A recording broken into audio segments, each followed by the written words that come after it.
actually, because growing up, my own testimony, my story really is that I was I was the quiet achiever in school.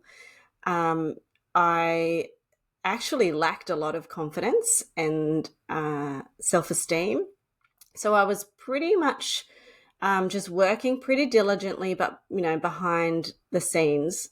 Never really thought about leadership in my early years of school, except that then I was school captain at high school, and which surprised me a little because I always thought those things were popularity contests. And so I thought, how in the world would I ever be that? Because I honestly thought that wasn't me. Welcome to another episode of the Leadership Conversations podcast. I'm so excited to have you here with me. I'm Jonno, your host, and today's guest is Jo Fahey. Jo is the State Executive Officer for New South Wales and ACT at Christian Education National in Australia. Welcome to the podcast, Jo. Thanks for having me, Jonno.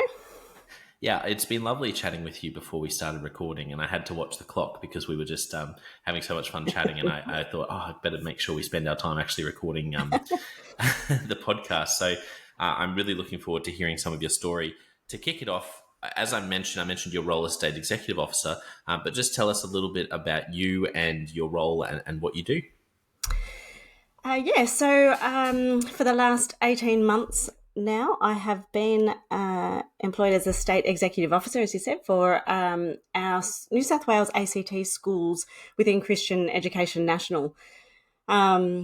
Most Christian schools in Australia are connected to an association of some kind, and we are one of them.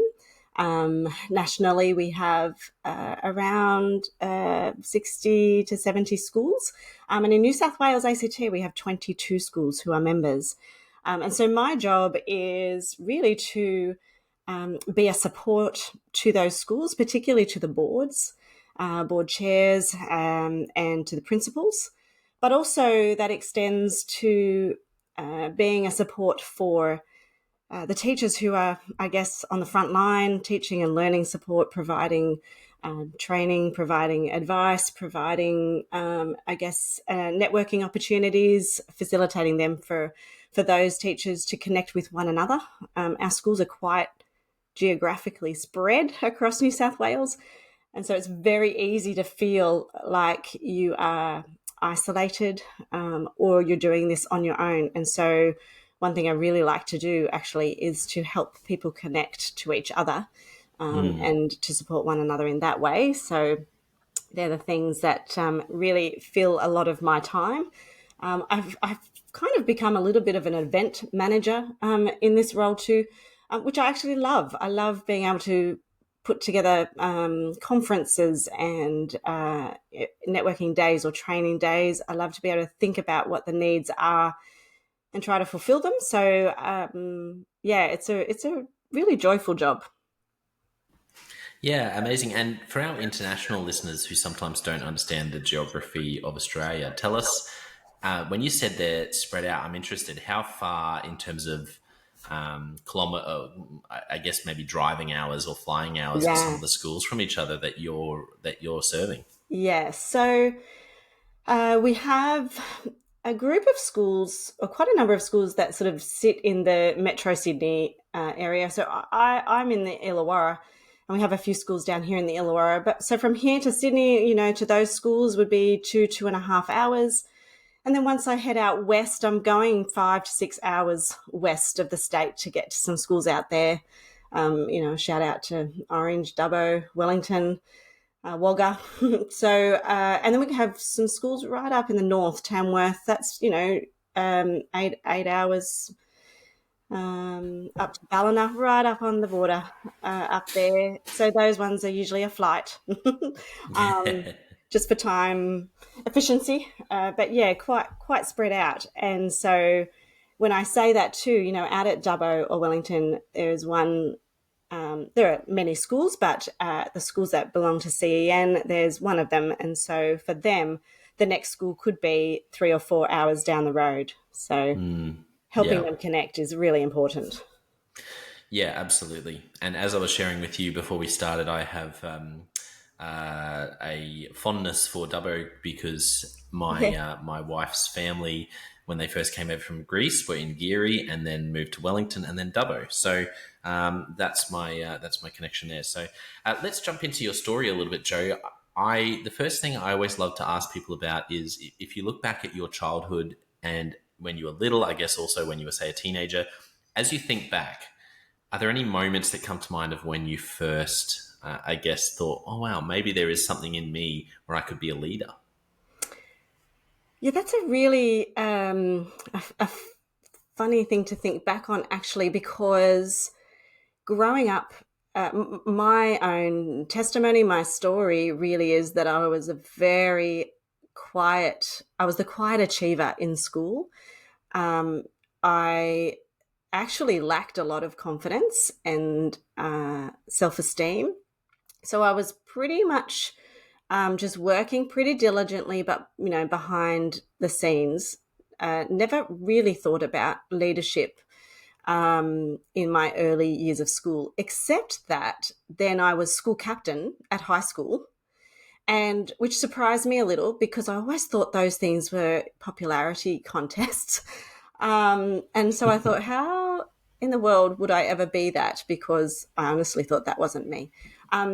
Looking back, I think there was probably some steering by particular staff members, maybe in curating a leadership team, and um, I was appointed school captain, and so I really did enjoy that. I enjoyed meeting with the other students and talking about what our school might need or how we help, and I think that's the key word there, to help people. Um, and then I went on to uni, and I did a creative arts and law degree, a double degree coming out of high school. And I actually thought that being a lawyer was going to help me help people. But throughout that course, it really dawned upon me that I don't didn't think I would be a good lawyer. I didn't think that was really where my skills were, not really knowing what my skills were. So it's a really odd thing to say, but I guess it's a journey of discovery, right, as you go through uni. And Yeah. then I ended up doing my graduate diploma of education. And in that year, I fell in love with education. I fell in love with teaching. And I think the initial idea of teaching students was my idea of leading students. And so Mm. I went through a little bit of a journey of exploration of what that meant, because I didn't really feel like I was a leader of people as such, except I felt like I was leading these children to their journey of growth, and that really excited me. And now, as I've gone through many, many years in my career of both teaching and leadership, I have a different understanding of what leadership actually means. You don't necessarily have to have a title or an executive position, or a role of authority, in a sense, to actually lead people and influence people and help them through their journey of growth. So that's why I loved teaching. I was a primary teacher for most of my teaching career, actually, until I then moved into some leadership roles in the school I was working at, Illawarra Christian School. And I was there for 20 years. And in the last 8 years of that, I was deputy principal. So I ended up in a leadership role, certainly, in the more formal sense. Mm.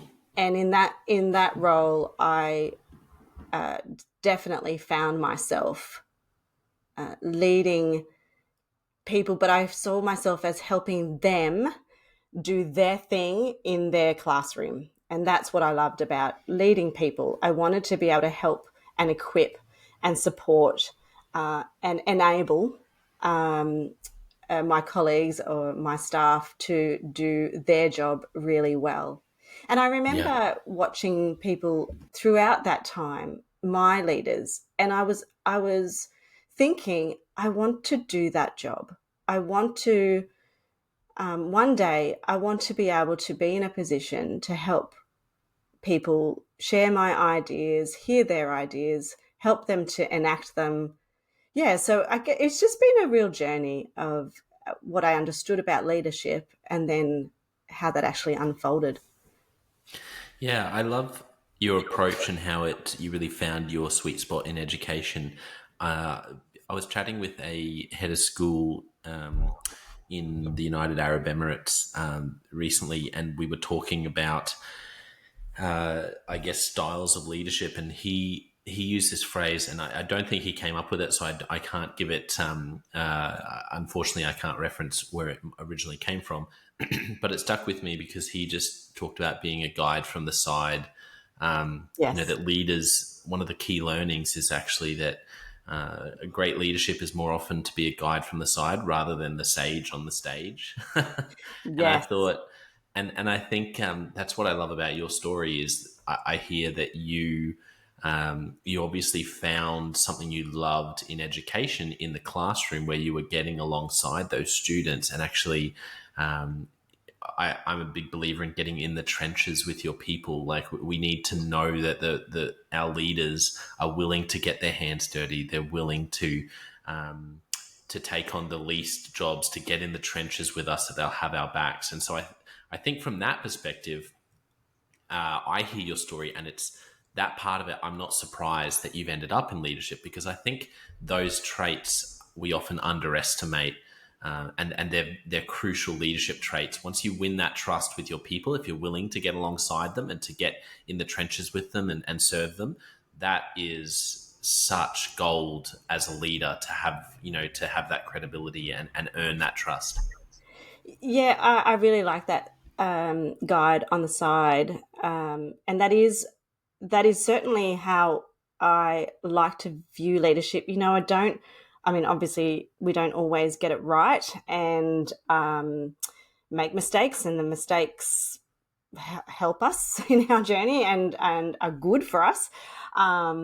Because there have been times too where in particularly in roles like heads of school or deputy principal roles, you sometimes do have to be the sage on the stage as well. So there's that finding that balance between the two, and knowing when that's needed, and then when to be in the trenches with everybody again as well. Because yeah, there's no point in asking to people to do things or to initiate change or whatever it might be if you're not prepared to do the hard work with them. Yeah, and I can hear you. I get the sense that the guide from the side probably comes really naturally to you. And so for you, maybe part of your journey was having to embrace more of the sage on the stage to actually, Oh, that, 100%.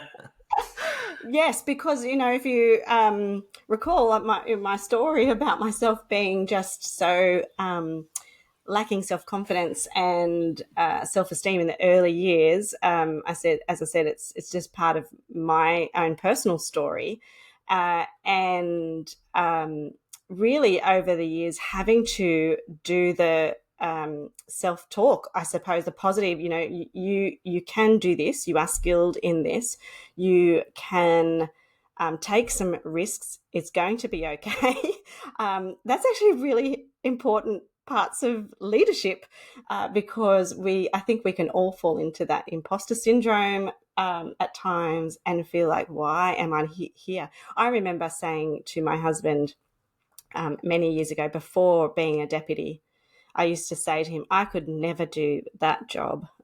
That's just too hard, too stressful. I don't know how I could do that. I'm not sure I've got the skills. And lo and behold, I ended up doing that for 8 years. And I think there is an element where we need to, well, I certainly had to say, okay, well, there's a great amount of benefit from being the guide on the side.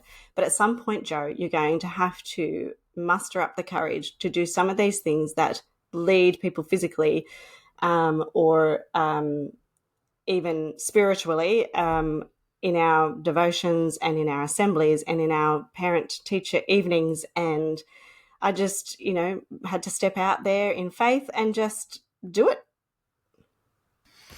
Yeah, that's one thing as you were sharing your story that I really wanted to ask you about is that first transition from the classroom to your first leadership role.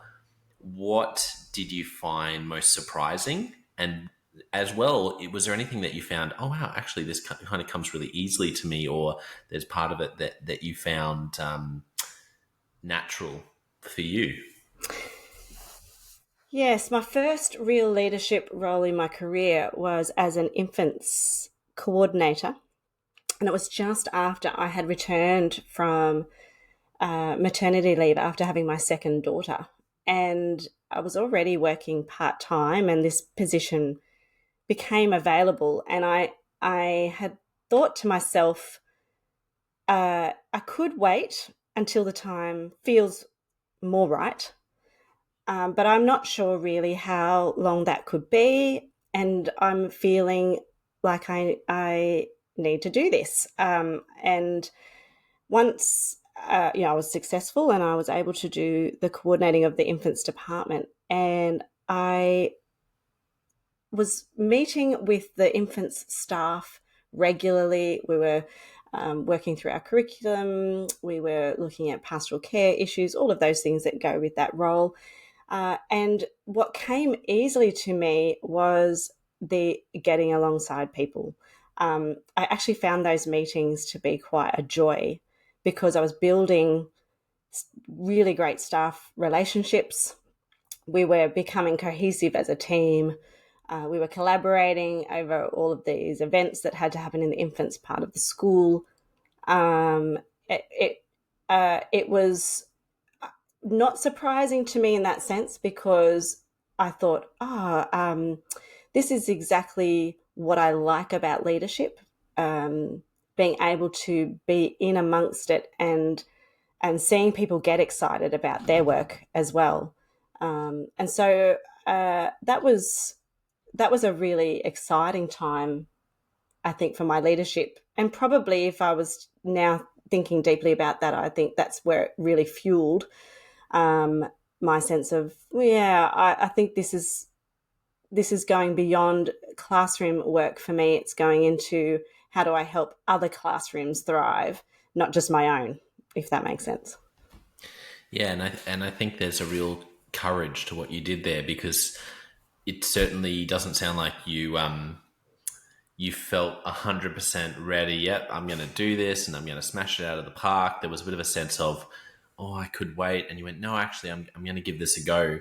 And I think that's something that anyone listening, I'm always surprised. Actually, this podcast, one of the things that shocked me the most from 200 plus conversations is how many leaders say my leadership journey. I remember one that stands out. I can't remember what episode, but they said so their manager said to them, oh, I've asked a few other people. They've all said no. So I wanted to know if you'd take this role. And I just remember, and they're now doing something really significant. They're an amazing leader, but that was where they started. And I just think if people are listening and are kind of feeling unsure about it, it's good to know. Same as the imposter syndrome thing, right? Like nearly any leader you look at who's doing things who you respect, there's a really good chance that they took steps when they didn't necessarily feel ready. And also that they look in the mirror and say, man, if people knew how I think or how I sometimes don't know what I'm doing, I don't know that I think that's actually really normal in leadership. Yes. I've had several different experiences of both thinking, is it the right time? I'm just going to take a leap of faith. And also, some tapping on the shoulder, perhaps this is your opportunity to get into this space. So you've got to be open to all of those ways of thinking about opportunities.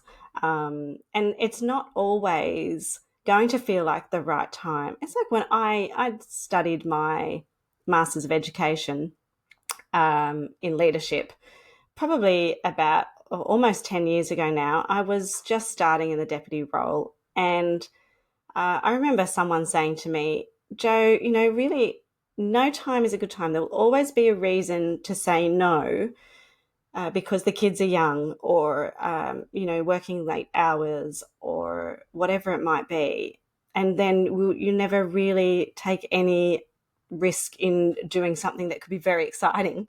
And I kind of live by that now. And I tell others that too. I say, if you are considering this role of leadership or this particular further study pathway, you probably could come up with a whole list of reasons why it's not going to work, or it's not right, or but maybe you can counter that by looking at the great opportunities that that will come from that, the fruit that will come from that afterwards. Yeah, absolutely. I love that part of your story, that you took that leap of faith. I'd love to know about any aha moments that come to mind in your leadership. Can you think of any of those? I know for me, there's some moments where I just remember the penny really dropped on a particular leadership idea, or I just happened to read a book at the perfect time and it was like it was written for me. Or I Yeah. remember hearing advice from someone where you just think back on it and think that was just such perfect advice. Any stories that come to mind? Oh, yeah. Look, there's heaps, and I think there's uh, as as you get older, which I hate to admit, and you've had some time to reflect on your leadership practices. There are so many times when I have um, just realised that it's um, well, I think if you have moments where you're not really oh, Jonno, I'm having a blank at the moment That's of right. what I want to say. Can I start that question again? Yeah, yeah, go for it. I think that for me, if people see that you work hard, then when you're preaching hard work, it still gets buy-in. That's one of the things that I've really learned has been a bit of an aha moment for me. There have been many times when I've had to lead our primary staff through new curriculum changes, or new processes that are being introduced in school. And what I found was every time that I did the work first, or obviously did the thinking, understood the why, was able to articulate that with the staff. If there was a new template that needed to be worked through, if I did one first and presented that as an example, or gave it out to everybody to use, then that helps people to get on with the job that they need to do. If I just stood out the front, said, you must do this, we need to change that, off you go, then it's so easy for people to say, well, what do you know about the time it's going to take to do this? How do you understand the pressure that that's placing on me? And I think that I've learned over many years that to do the work first actually shows, look, it can be done, and let me help you because I've lived through it, if that makes sense. Yeah, how do you balance? I guess how do you make sure you're not doing it for them? I can imagine the cynical. I mean, we've all had those people. They are the exceptions, where they kind of say, "Oh, great, you did it. Well, can you also make these changes?" And you end up as a leader doing the work for them. Yes, How have yeah. you balanced? How have you balanced that tension? Yes, that is a really tricky balance. There have been times where I have done things for people. That's partly to extend grace if it's been extenuating circumstances, or we've got a deadline, we need things done. I'll do this if you do that sort of scenario. But for the most part, a lot of those moments in terms of even new template change, programming, whatever, is because I was teaching too. So as a leader, most of the time had a teaching load. And so what I would do is use my class or my lessons as the example, which meant that then my staff needed to do one that was relevant to their context or their class program. So it wasn't that I was actually doing it for them and handing it out to them. And here it's done. It was more a case of here is mine, that you can have a look at as a woggle, we would call it, what a good one looks like, I suppose, and then helping. If you've got a blank template, that's much harder than if you have someone who has thought through the process, explained the process, given you the example, and so on. So that helped in that situation where I wasn't actually doing it for people, but rather saying, it's really more a case of saying, I understand the pressures, I understand the time constraints, I understand the time this is going to take, and I understand that because I'm doing it too, and I'm doing it with you. So let's do this together, sort of thing. And how have you found that when you're transitioning into leadership, but like you said, you're still doing classroom teaching yourself in different roles in the past? Yeah. How have you found that balance? I know this is a big one for a lot of educational leaders I work with, is that if they are in that transition point where they're not completely out of the classroom in leading, it can feel like there's an extra burden. So I don't know if this is just off the top of my head, but it came into my mind as you were sharing that. In your time where you have been in the classroom plus in leadership, how have you balanced the leadership plus the on the ground work? Anything that's worked well for you, or is there a particular way you think about it, Jo? Well, I mean, certainly as the years went on toward the later years before I finished up as deputy, the class teaching was less, admittedly, and that was to reflect, obviously the high demand of the work of the role of deputy. But it goes both ways. I fully support people in executive roles still having some kind of teaching load, because it helps to keep your finger on the pulse on the front line. It helps you to be able to do what I just talked about in sharing in that hard work in that space with people. But the flip side to that is there is a lot that sits on a plate of an executive, a deputy, a principal. And so teaching can just provide that divided mind, which is a real struggle. For me, I really just had to somehow compartmentalize that a little bit and look at the teaching side as the opportunity that it was to actually, even as literally as getting out of my office and from out of all of the paperwork and the admin and that sort of thing, and getting out into the classrooms and trying to just then be present in those moments, remembering my purpose in that time to be presenting this lesson, teaching the students, meeting with staff, whatever it might have been, and just then trying to be present again when you return to the other tasks that you have to do. So it's really, the balance is, I think, about trying to be present in each part of the aspect of your job. Yeah, I think you hit the nail on the head. I love that idea of being present. I share this a lot, and unfortunately, again, I don't have the reference because people ask me for it. So it has proven to be something that I think often resonates with people. But I remember hearing someone talk about the different types of presence of a leader, and the formal, the informal. So if we think within a school, your head of school, one formal type of presence is that, the awards night, actually being up there and handing the award and shaking the hand, or giving the speech at awards night. That's one moment of the year that we expect a head of school.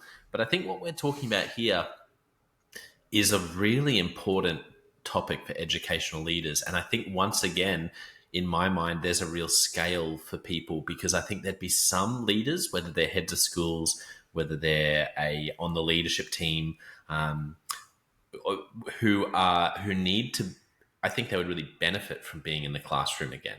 Like you said, I think it Yeah. can be such a wonderful, for a couple of reasons. I've seen it happen where people get in the classroom and they're particularly if they've come through and their specialty was, say, in the sciences, and they take physics. Maybe they take a grade 12 physics class, and they're in the zone again where they're having to deal with HSC and ATAR, the examinations, and it helps them as a leader to understand and be in the trenches, to understand what they're expecting of their staff in 2024. And I think for some, that actually is a really incredibly useful way to spend their time. And we use a cop out where we say, I've got too much on my plate.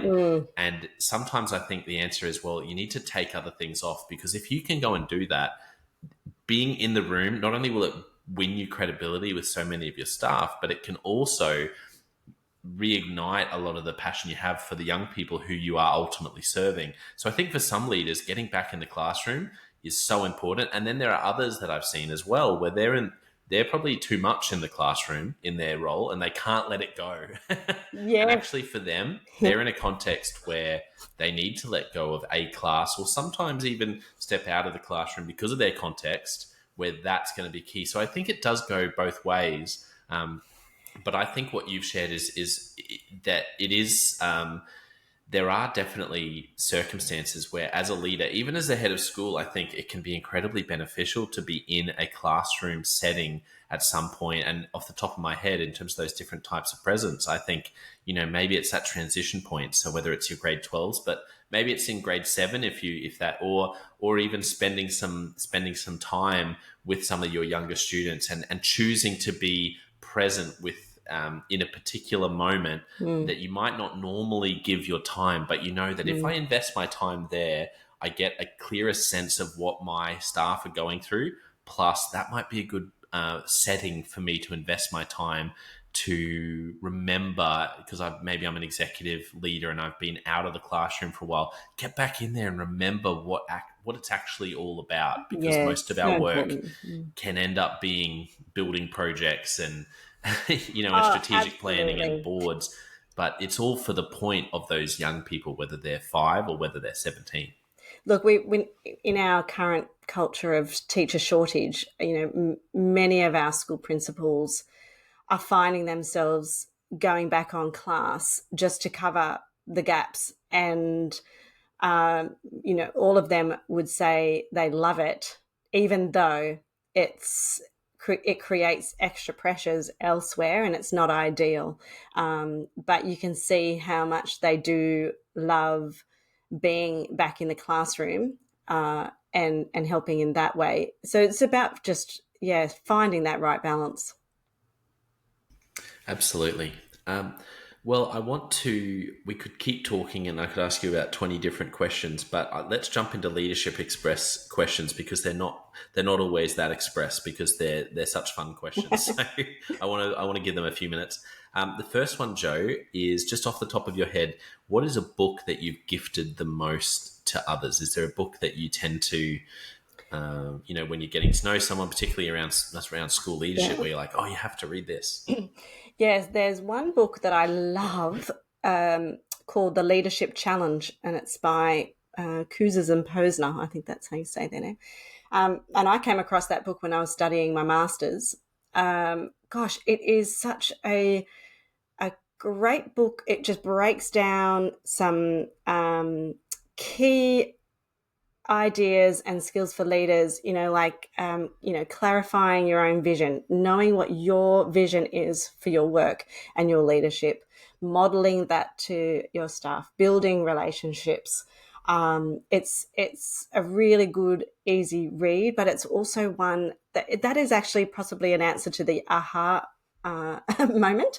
Because when I did read that book, I was sitting there thinking, yes, this is exactly how I am thinking, but you are articulating that for me. That's wonderful. And it helped me just to work through my own ideas of, if I am going to lead people in this way, what is not only my vision, what's the school's vision, or your whatever your organization's vision is, how do they align? How am I actually modeling that to the people who I'm leading? So it was just a really sort of clear, good questions to ask yourself, so that you have a really clear understanding of your own leadership journey. It's a great book. That is such a good recommendation. I love the Leadership Challenge as well. Mm. Have you come across their 360-degree assessment that they do? I have, but I haven't read it. I'm aware of it, but I haven't explored that one. Yeah, I'm actually working with a client right now Okay. on doing 360-degree assessments for their leadership team using the Leadership Challenge. It's called the LPI 360. So happy you mentioned that, because it is, when it comes to 360-degree assessments, I'm always, I think it's one of those things where what I love about the Leadership Challenge context, exactly like you said, it just articulates so many of the things that otherwise we can be really fluffy about. Like, oh, is that person, what is it? Well, do they share a really clear vision? Yeah, but maybe. And what the 360, the LPI 360 does is it takes the 5 pillars from the Leadership Yeah. Challenge, breaks them down. And so everyone, your peers, your direct reports up and down, they're all answering questions specific to those pillars. Mm. You get a result. And let's say one of the pillars is obviously a growth area for one of the leaders. They can then go straight to the book and read that chapter. So for me, Right. I've seen a lot of other 360-degree assessments where I'm like, oh, something about this feels too, like it just has to have a process where, because it can, when you're getting people to share feedback, can be such a minefield. So I Mm-hmm. love that. So Mm. highly recommend that. And as Mm. well, if you're doing any 360-degree assessments in your for any of your schools, if anyone's Mm. wanting to do that, it's you'll love that one because the context as well, the Yeah, LPI great. 360. So yeah, so happy you mentioned that. Such a great book. Probably my favorite book that articulates what leadership is. I don't think there's another book that pulls it apart as clearly, and that's a big call. But every other book kind of zeroes in on one part of it, I but the agree. Leadership Challenge is like everything leadership in one book. I agree. There is a great book, just as an aside, there's a great book by Graham Goldsworthy. It's called According to Plan. And it unpacks the gospel and really clearly, basically, God's design for humanity from Genesis to Revelation, and obviously with the story of Jesus threaded throughout the Bible. And so it's basically a summary of the Bible, except that it deepens, I guess, your theological understanding. That is another book that I think sits in the category with the Leadership Challenge. It's the same kind of aha moments. If there are listeners who are wanting a book that unpacks the Christian faith, that is definitely one I recommend to people all the time. It's called According to Plan. It's so good. I love Amazing. books like that. Yeah, they're 2 brilliant recommendations. I haven't heard of According to Plan. I'll have to check that Mm, out because mm. that's certainly another area where sometimes it's hard to point someone to a resource where you go, that really nails an explanation of this, and what an important thing to Yeah, yeah. I explain. mean, certainly in our school context, being Christian schools, we work hard to teach to an authentic biblical perspective, and so that is a great book. I think it's, like I said, just sits alongside it beautifully. Absolutely. What about any podcasts you're listening to, books you're reading at the moment, or any blogs, anyone or any thought leaders in general that you're just really Mm. enjoying at the moment? Well, the people who know me well know that I am an avid non-fiction reader, and I have three other people in my house who are fiction readers all the way, and so I'm out here on a limb on my own. And so I have lots that I have bookmarks in that I'm trying to read all at once. One that I have just finished reading is Tribes by Seth Godin. I think that's how you pronounce his name. Have you Yes, heard of that one, Seth Jonno? Godin. Yep. I mean, it's an older Uh, one. I just sort of stumbled across it. I haven't read. Actually, it might be in my library. I tend to listen to books. My wife always says you shouldn't say you read books; you listen to books, Same thing. I reckon it's the same. as only your spouse can say to you, right? Well, But this one, Tribes, was Look, again, I guess another aha moment for me in my current role as SEO, because I, I don't lead anybody as such. We are not an authoritative body. We are a supportive organisation for our schools, and so it was a real shift from going from being a leader in a school to now being in a supportive role for many schools. And this book, Tribes, talks about how you lead people or take people on a journey together that really are not connected in the traditional sense of a workplace or even in an office space sort of thing, but connected through the common vision, or and then you're gathering your tribe, so to speak, and taking people on that journey even remotely. And that really spoke to me about what I'm currently doing, and energized me to continue in this task of not building a tribe where I'm the tribe leader, or we're going to vote people off, sort of survivor mode. Nothing like that. But I look at it as it's part of my job to help people connect to one another and feel like a community. So I've been loving thinking through that. And I do want to give out a bit of a plug, actually, if I can. CBN have just released a new podcast. Actually, they've released their first episode last week, and the podcast is called Makerspace, led by Sam Burrows. And the first episode was fantastic, just talking to a professor in computer science and theology from America, and talking about AI and the space that has in education. But really, the podcast is about deep thinking about understanding and what knowledge is in terms of Christian education, particularly, and how culture intersects with faith. That's just, I think, watch that space. I think that's going to be a really good podcast in our education circles. Absolutely. Yeah. So, great recommendation. And the last one I would say, the book I've just finished is Think Ahead by Craig Groeschel. He's an American author and speaker, and that's all about how we help ourselves to make decisions in our life. So if you're a poor decision maker, a little bit like I am in procrastinating and umming and ahhing, it's a good one about how we pre-decide to respond to certain things before we get to it. Actually will save us a lot of angst, because we've worked out how we're going to decide, because based on how we live our lives. It's some great thought-provoking things in that too. I could go on, there's so many. I love that you're such a non-fiction reader. Have you come across Craig Groeschel's podcast? Yes. Yeah. The leadership podcast, Craig Groeschel Leadership. I think it's called the Craig Groeschel Leadership Podcast. Yes. Great podcast. Yeah. He's such an articulate speaker. The way he unpacks leadership, I really do love his podcast. It always feels like, how does this guy come up with? It's like every episode could be a book.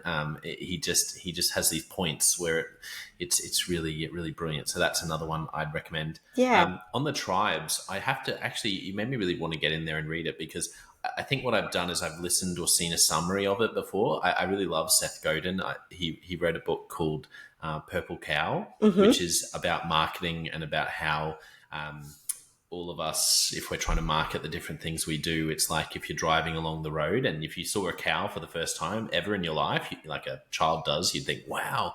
But otherwise, once you've seen a million of them, they're just another cow. So the challenge in marketing is to make your thing like a purple cow that people go, I've never seen that before. So I love his ideas. And there's a great book. It's one of my favorite books I've read in the past couple of years, called Influence by Robert Cialdini. And that's about the psychology of how we're influenced as human beings. But there's whole sections of that book that relate to community building and how we. It's interesting in the Christian context that he talks a lot about that the importance of singing together and things like that, which helps to build and it's just another one of those things where you think, oh, that makes so much sense that in our schools and in our churches that is actually part of. So it's that side of corporate worship, for Mm. listeners who Christian listeners, that side of corporate worship is such an obvious psychology in terms of actually getting together as a group. And sometimes we think, well, why do we bother getting together? And there's all the biblical reasons, but then Mm. psychologically, Mm. it actually there's something about singing together that does create a shared sense of Oh, yes. unity. Yes. Yeah, so that book's, if you like that, you'll love Robert Cialdini Influence. It's Okay, thank you. I've yeah, written that yeah. down because that goes on the to be read pile for sure. Absolutely, you'll enjoy that. Okay, last question before we wrap up. If you could only give one piece of leadership advice to let's say a young school leader who's just stepping into their first leadership role in a school somewhere, what would you say to them? Ooh, I think I would be saying be curious and ask lots of questions. I think that's a really key part. Don't It's okay to not know everything, because that's how you learn, by asking. Um, I think I would also say and find a trusted friend or a mentor. Have that person that doesn't necessarily have to be in that workplace, but somebody who you can trust with giving you some really wise advice, or even to bounce ideas off, to be that objective voice, I guess, when you're doubting yourself, or if you're doubting yourself. So, yeah, I guess just, curiosity really does play a big part in learning, and talk to people who you trust. They would be the two things that I would be my biggest advice.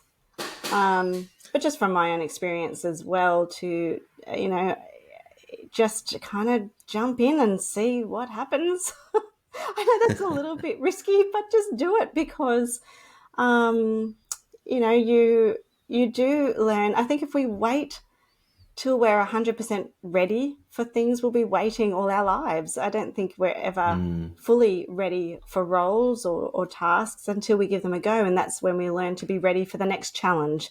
It's that zone of proximal development. If we need to sit in a space where some things will be a challenge for us, because that's actually where we do learn and grow and equip ourselves for the next task and so on. So it's a healthy risk to step into something where it's a little bit scary, but that's okay, because if you're armed with your curiosity and you're questioning and you're talking through those things with people, I think you'll be okay.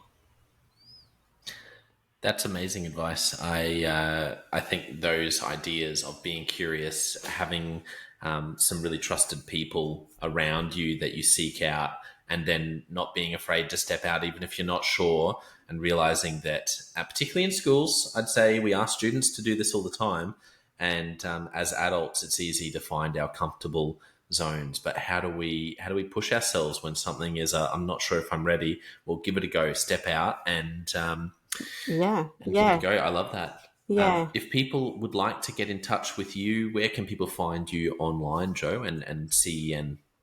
Well, certainly they can connect to our CEN website, that has all the information about our organisation, and who we are, and can contact any of our state executive officers. So my contact details are there. I am also on LinkedIn, if people want to find me there. I'm hazard to say, but I'm just in the throes of editing a book myself. So Oh, eventually that will be exciting. out in the world. So people might be able to get that. But that is more around our identity and our purpose, our security in Christ.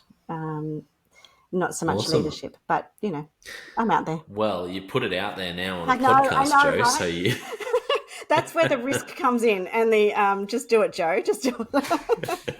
the just do it, Jo. I'm, I love I'm, that. I'm putting my Yeah. money where my mouth is.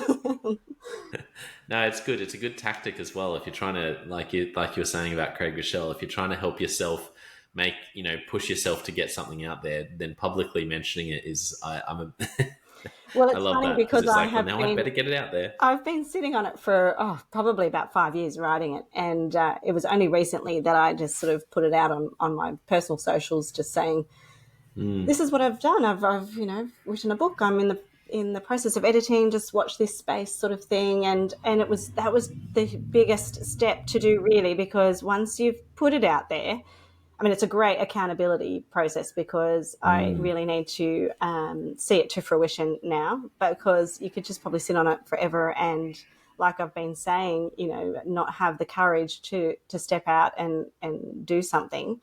So, yeah, putting it out there is just that one step closer to being real. Absolutely, well done. Excited for it to be finished, and out there for everyone. Keep your eyes peeled if you're listening for that. It might be out by the time people are listening to this down the track. They always these podcasts stay up for ages. So I want to thank our listeners for tuning in. Thank you so much for listening in and hearing Jo's journey. I know I really get a sense today that there'll be some people who were umming and ahhing about stepping into something who will have heard Jo's story, and this might have been maybe you're out jogging, listening to your podcast, or driving to work, and this is the thing where you go, actually, you know what, I'm going to do that. So I love that. Thank you for tuning in, and you can find me at consultclarity.org and at Jonno White, Jonno White, on all social platforms. But I want to finish today by saying a massive thank you to Jo Fahey for being so vulnerable, sharing your story, about being the quiet achiever. And I think it's been really encouraging for me, but I know there'll be some people where I really believe it'll be the thing they need to hear. So thank you so much for coming on and sharing some of your story with us, Jo. Thanks, Jonno. Thanks for having me, and it's been great just chatting with you. I could keep going for hours chatting. It's always good.